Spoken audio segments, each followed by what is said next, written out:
कावड्यासारखी नजर असली पाहिजे विद्यार्थ्याची. जर विचारलं कावड्याला डोळे किती असतात, किती डोळे असतात कावड्याला? भगवान परमात्म्याची कथा ऐकण्यासाठी सुद्धा आपलं पुण्य असावं लागतं. पुण्य संचित जोपर्यंत आपल्याकडे आहे तोपर्यंत भगवान परमात्म्याची कथा ऐकायला, बोलायला या ठिकाणी आपल्याला सद्भाग्य त्या ठिकाणी निर्माण होतं. आणि काही गोष्टीसाठी भाग्यच असावं लागतं. काही गोष्टी भाग्याने मिळतात. जीवनामध्ये सत्संग हा भाग्याने मिळतो. जीवनामध्ये आपल्याला मायबाप जे आहे ते आपल्या भाग्याने मिळत असतात. जीवनामध्ये अशा बऱ्याच गोष्टी आहेत ज्या सद्भाग्याने मिळतात. त्यामधली एक गोष्ट म्हणजे सत्संग आहे. गोस्वामी तुलसीदासजी महाराज फार गोड वर्णन करतात. बडे भाग मानुष तन पावा, बडे भाग मानुष तन पावा, सुर दूर लवसत ग्रंथाने गावा, सुर दूर लवसत ग्रंथाने गावा.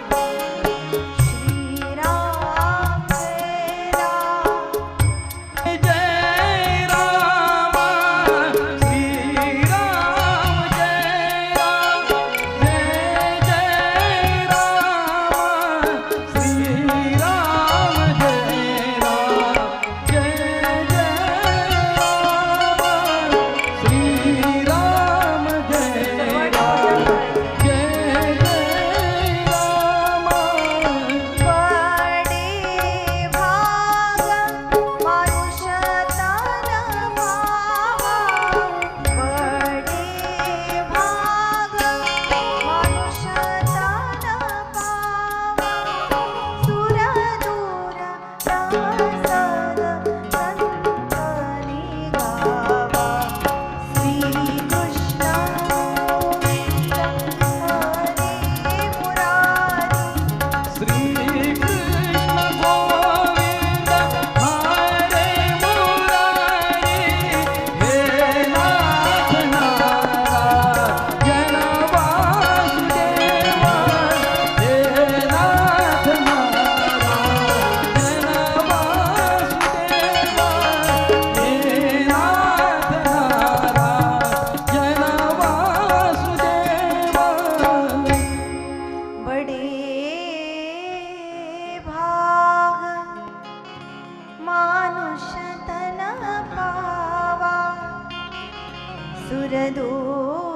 सुरदूरलभसद ग्रंथाने गावा.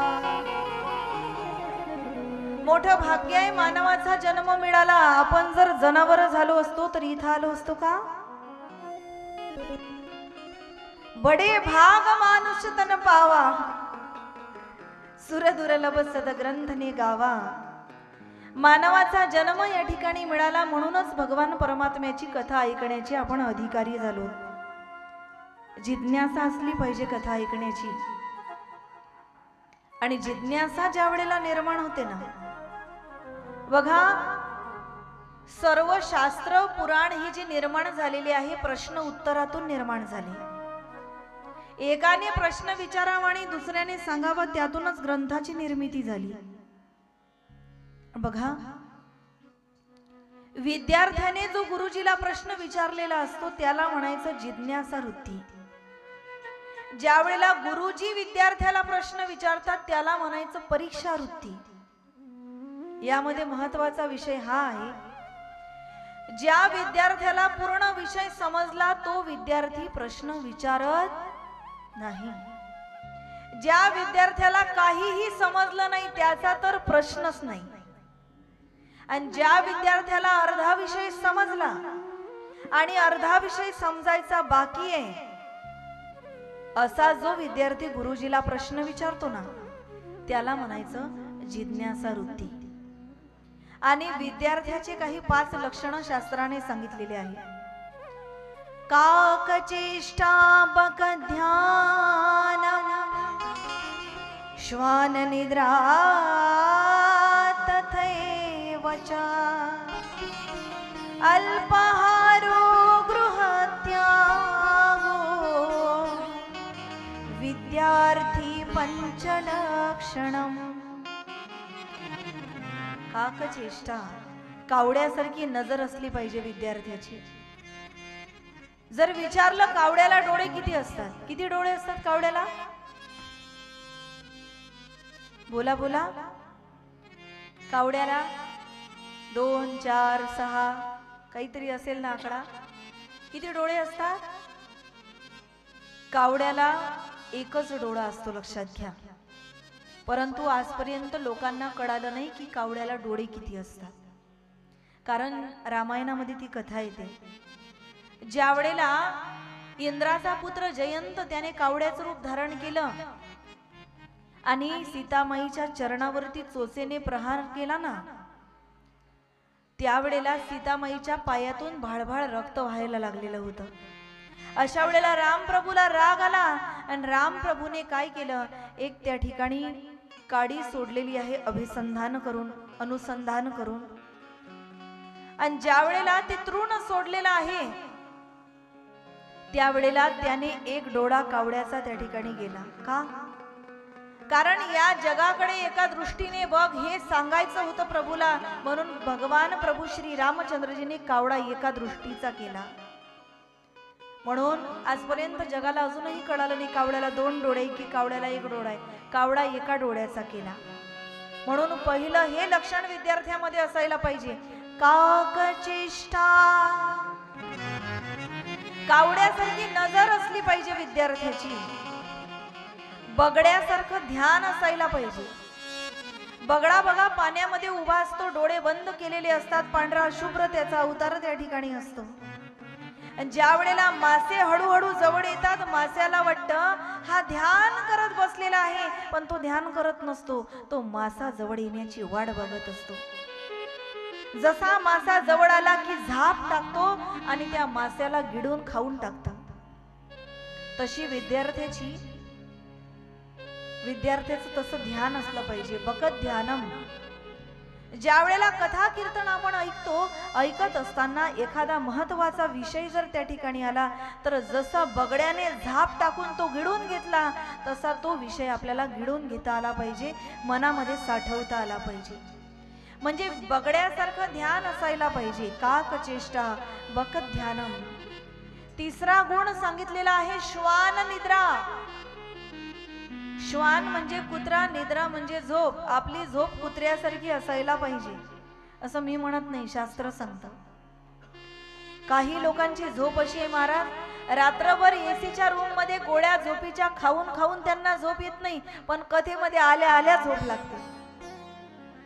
कारण निद्रा महाराणीला वरदान आहे इथे येण्याचं। ज्या वेळेला कुंभकर्णाला मारलं होतं ना प्रभूने, त्यावेळेला निद्रादेवी प्रगट झाली आणि निद्रादेवीने सांगितलं, म्हणे जिथे जिथे तुमची कथा होईल ना मी तिथे येणार। म्हणे ठीक आहे, चांगलंच आहे, तू जर कथा ऐकायला येणार असेल तर।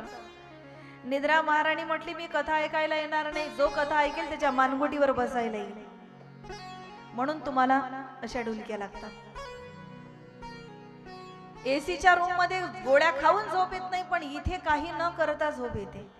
काही लोकांची झोपही एवढी विचित्र आहे महाराज, काही लोक तर बरोबर खांबाचा टेका घेऊन बसतात। आता तुम्ही एकमेकाकडे बघू नका बरं, मी सहज बोलले। काही लोक बरोबर खांबाचा टेका घेऊन बसतात, खांबाचा टेका घेतला की मग लगेच झोप लागते। बरं झोप लागली तर हरकतही काही नाही, पण काही लोक सरळ झोपतही नाही, झोपेत आ वासून झोपतात। समजा एवढ्यात एखादं कुत्र तुमच्या जवळ आलं, तुम्हाला गाढ झोप लागलेली आहे, एवढ्यात एखादं कुत्र तुमच्या जवळ आलं, त्यानं जर तुमच्या तोंडात अभिषेक केला, मग त्याला विचारायचं कशी होती रे भागवत कथा, तुमचं जे खारट खारट होती। म्हणून काही लोकांना झोपही एवढी लागते। म्हणून विद्यार्थ्याची झोप जी आहे ती कशी असावी सांगितलं, तिसरं लक्षण तर झोप जी आहे ती कुत्र्यासारखी असायला पाहिजे। जसं कुत्र्याला थोडं काही आवाज झाला की लगेच झोपेतून जागा होतो ना, काही लोकांना अर्ध्या रात्री उचलून जरी नेलं तरी पत्ता लागत नाही। कुंभकर्णाचं नावच बदनाम आहे महाराज, की तो 6 महिने झोपायचा. आपण 1 वर्षाचे 6 महिने तर ऑलरेडी झोपतो. आपण रात्रीचे वेगळे आणि दिवसाचे वेगळे. आपण कुंभकर्णापेक्षाही पुढचे आहोत. कुंभकर्णाचं फक्त नाव बदनाम झालेलं आहे. म्हणून झोप त्या ठिकाणी कुत्र्यासारखी असायला पाहिजे. काही लोक पूर्वेला झोपतात आणि पश्चिमेला उगवतात. काही लोक झोपेत चालतात, काय तर म्हणे चक्री झोप आहे. काही लोकांना झोपेत पण चालायची सवय असते ना. म्हणून झोप कशी असावी? झोप असावी कुत्र्यासारखी, श्वान निद्रा. पुन्हा 4थं लक्षण सांगितलेलं आहे विद्यार्थ्यांचं, ते म्हणजे अल्पाहारो. ज्या विद्यार्थ्याला काहीतरी ग्रहण करायचं आहे त्याने जेवण कमी केलं पाहिजे. काही लोक एवढं जेवतात की जागेवरून उठणं होत नाही, एवढं जेवतात. जेवल्याबरोबर धाप त्या ठिकाणी टाकायला लागतात एवढं. असंच एकदा पंगत बसली. पंक्तीमध्ये गुलाबजामुन खाण्याची शर्यत लागली. तोंडाला पाणी सुटू देऊ नका.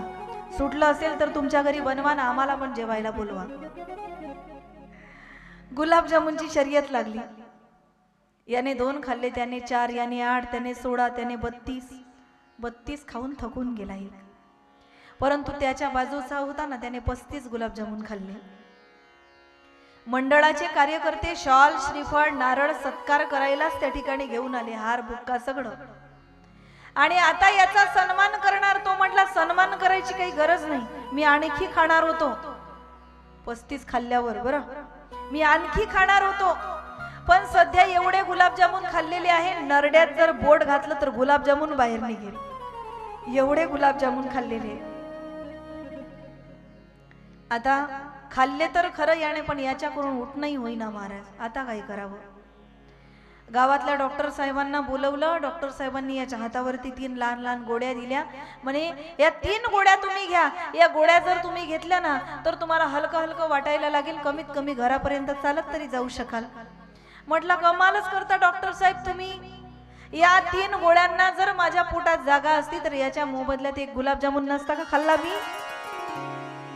म्हणजे एवढं खाऊनही त्याचं मन भरलं नाही.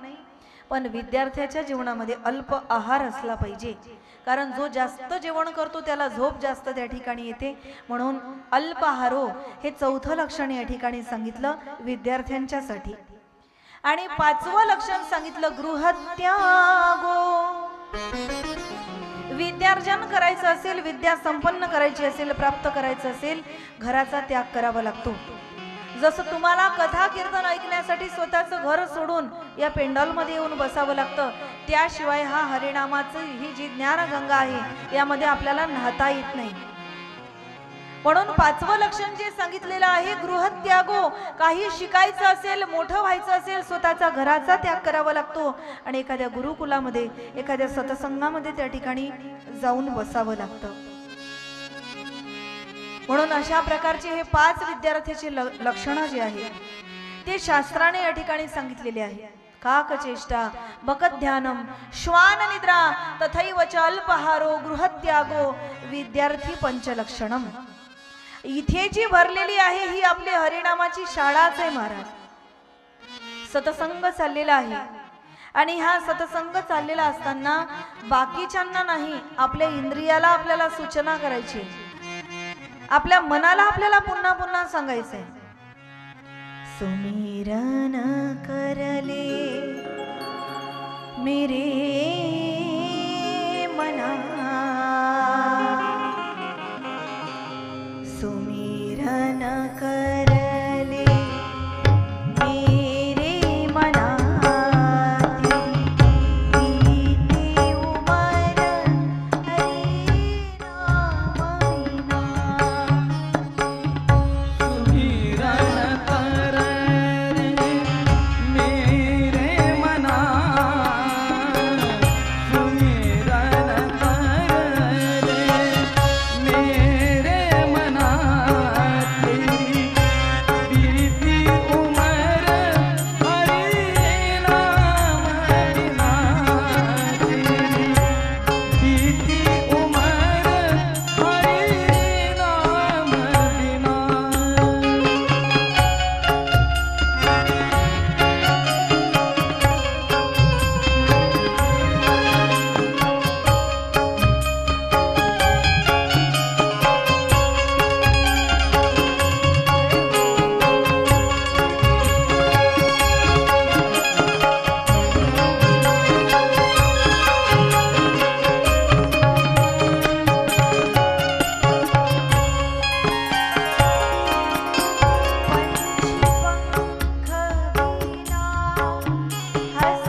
घडले